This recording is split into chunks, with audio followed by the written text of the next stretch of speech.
Hello, hello, and welcome to this video on Rust programming.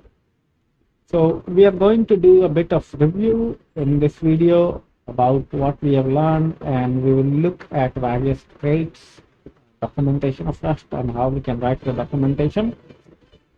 So what we have learned till now is we have learned the basics of language and syntax of the language and other features. For example, we have learned what are primitive types, basic integers, floats, characters, strings, operators. We learn how to do operator overloading. We learn option and resultant. We learn functions, closures. We learn generics. We learn bounds, type lifetimes, how to borrow values, what is mutability, immutability, and first order functions. Then we learn generics also.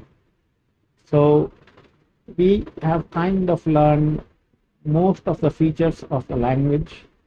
There are three things which are important, or rather four things which are important, and we have not covered yet. One of those is iterators, which we will cover next.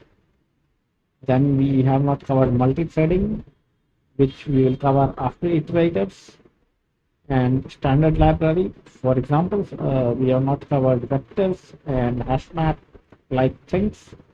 In the last video, we started using the standard library where I showed you these two programs. One was on the IO standard library, other was on the FS.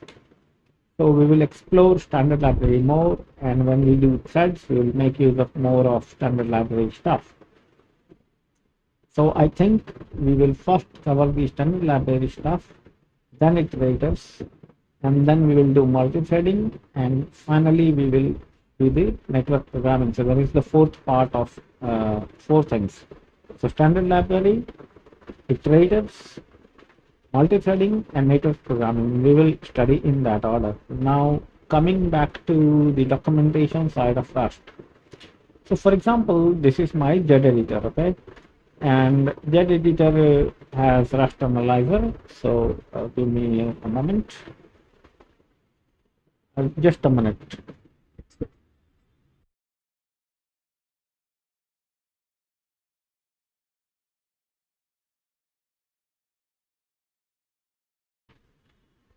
So sorry about that. So I was saying the Rust analyzer can look at the documentation of this file, and it can show you what is the documentation of this. So how this documentation is written is if you control click this, it will take you to this file. Now you look at this path, it is src rust library std src fs.rs. So this is the main module fs.rs, and it has taken us to the file object. Now if you scroll up, you will see there are lines beginning with triple slash. So this forms the documentation of Rust. So when you reach here, you see here the documentation tells us an object providing access to an open file on the file system. Now it is kind of ugly to look at, okay, and it is not very helpful. So the best way is you can come to browser and search stdfs rust docs, and when you will come here, you click this, you will come here, and then you click at the file module structs file. Okay, so when you click file, it will show you the same documentation, okay, which is written over here. All right, so how to look at the documentation? Okay, so let's close this, and we just Google standard library, or it can Rust standard library docs. Okay, you Google this, I will take you to std. Now if when we go to std, we see something here. So this section primitive types is here, then we have modules, then we have macros, and followed by keywords, followed by attribute macros. Okay, so these are all the keywords of Rust, and then we have the modules, So there are lots of modules. So one of those modules which we touched was FS and IO. Okay, and primitive types we have discussed. So most of it is discussed. So pointers we have not discussed. Rust unsafe we will cover all the way to end. One more thing we have not discussed, that is macros. Okay, so macros we will do after native programming, and after that unsafe Rust. So 6 items in all together. Standard library will be followed by iterators, will be followed by multi-threaded programming, followed by network, followed by macros, and then we will touch the unsafe side of Rust. Okay, since we have not touched, pointers was not discussed. So suppose I want to know about the IO modules. So you click IO here, and if you see, you can do this over here also. You can click this IO module. It will take you to the same place. So if you see this text is exact as this, because this HTML is generated from the comments in the code. All right.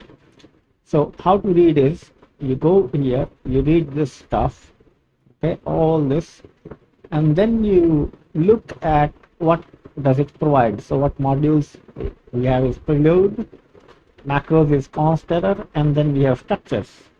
Okay, one of these structures is stdn. Okay, so if I'm interested in input, I'll click stdn. Okay, then it is now stdio stdn. So now we read this stuff. So what do we have here? For example, what functions we have? So we have lock, we have read line, we have lines, and these are the traits. Okay, now traits, if you want to study, you can click at the source and it will take you to that, and you can read the traits. So these are the traits. Okay, whatever is not documented, you can read it. Normally we don't implement traits for standard library in general. So the important part for the us is the lines. Okay, sorry, the lines function, the read line, and the lock function. So if you look at the code which we did only read line. Okay, we did not do the lines function.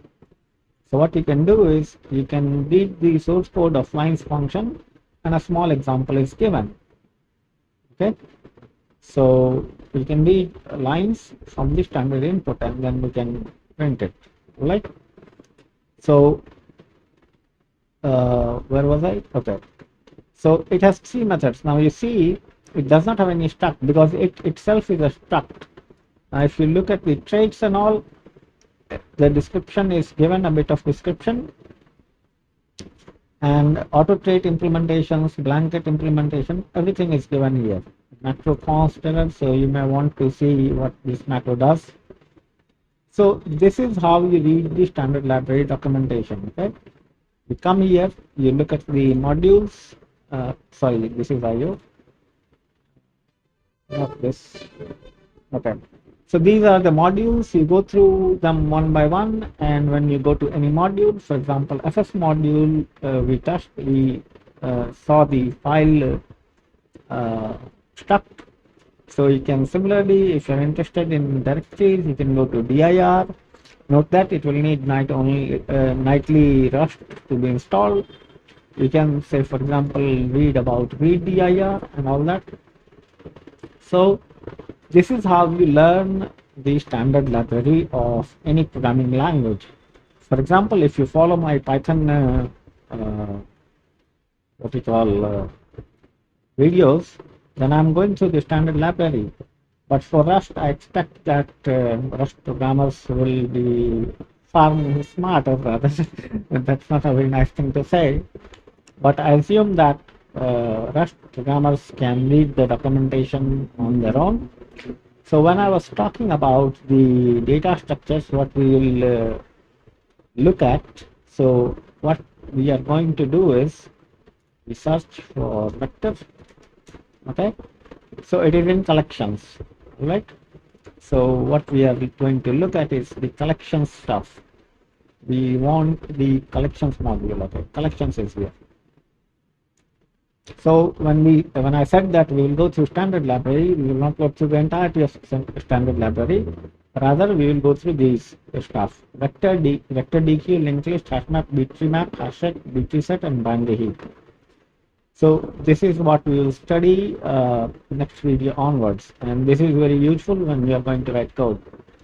Okay, and there are lots of stuff we will even end up going through all of it eventually, but not right now. So right now we will only go through the collections of standard library starting from next video. We'll start with vector, followed by vecdq, followed by linked list. We have already seen vectors quite a lot, and once we are done with that, let me look at this. Okay, so let me search it right up. So this is what we will go through: std iterator. Yep, we'll go and look at the iterator documentation.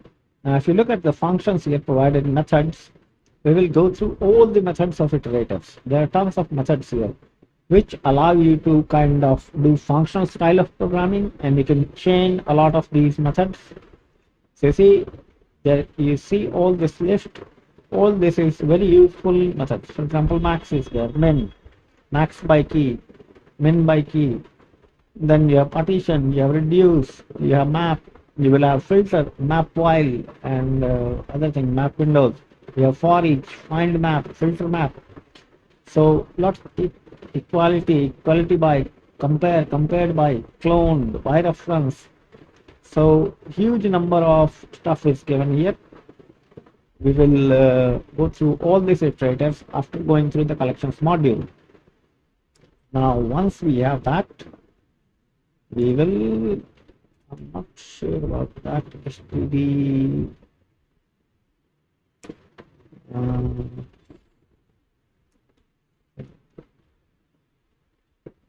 okay.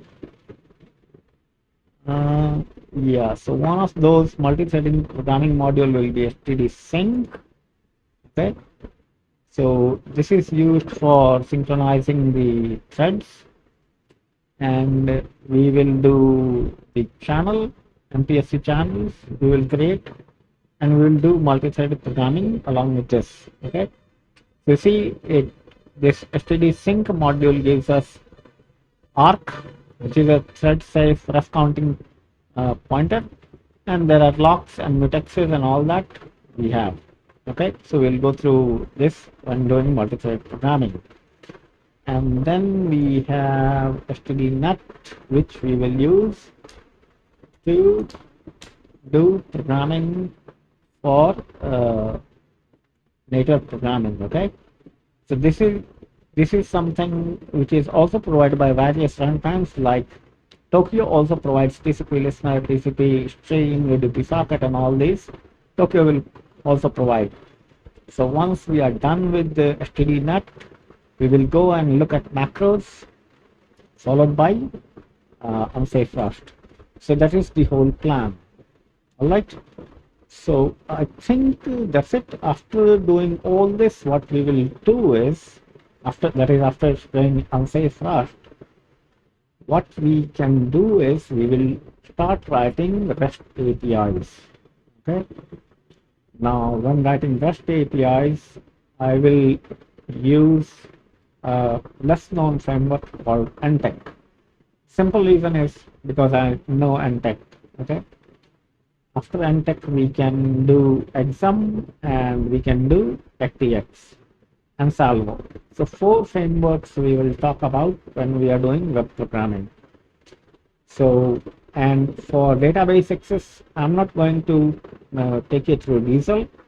I will go through SQLX. Okay, because SQLX is really nice. At compile time itself, you know that whether the query is going to work or not. Other things are runtime dependent, and for complex querying, ORMs just don't work. Okay. The other reason is that for SQL you can have ORMs, but for other kinds of databases, for example MongoDB or Cassandra or new graph database. So for different databases, you have to adjust to different clients, and not all of them provide ORMs. So it is on the safe side to use SQLX. So we will develop REST APIs using NTEC, Exum, followed by Exum, followed by FTX, followed by Salvo. So we will cover the basics of 4 frameworks how we can create REST APIs using these. So I think that is the plan and that is the review we had. So I'll stop the video here and we will meet again after 4 days, where we will discuss the collections part of standard library. We will start with vectors. So what we learned in this video, main aspect is how we can write documentation here. So this documentation, how we can use it. And if you see this documentation and you look at the standard library HTML, you see how the crates generate the documentation from this. And it's a good idea that you write comments when you write code. Okay, so learn how to do this. For example, like away. I cannot cover this part. This you will have to do on your own. So with this, I will end this video here, and now you know the plan, so you know what to expect. So I thank you for watching the video, and we will meet after 4 days with the vectors. So thanks a lot for watching the video, and keep learning, and I'll see you in the next one. I'll take my leave, and you have a nice day.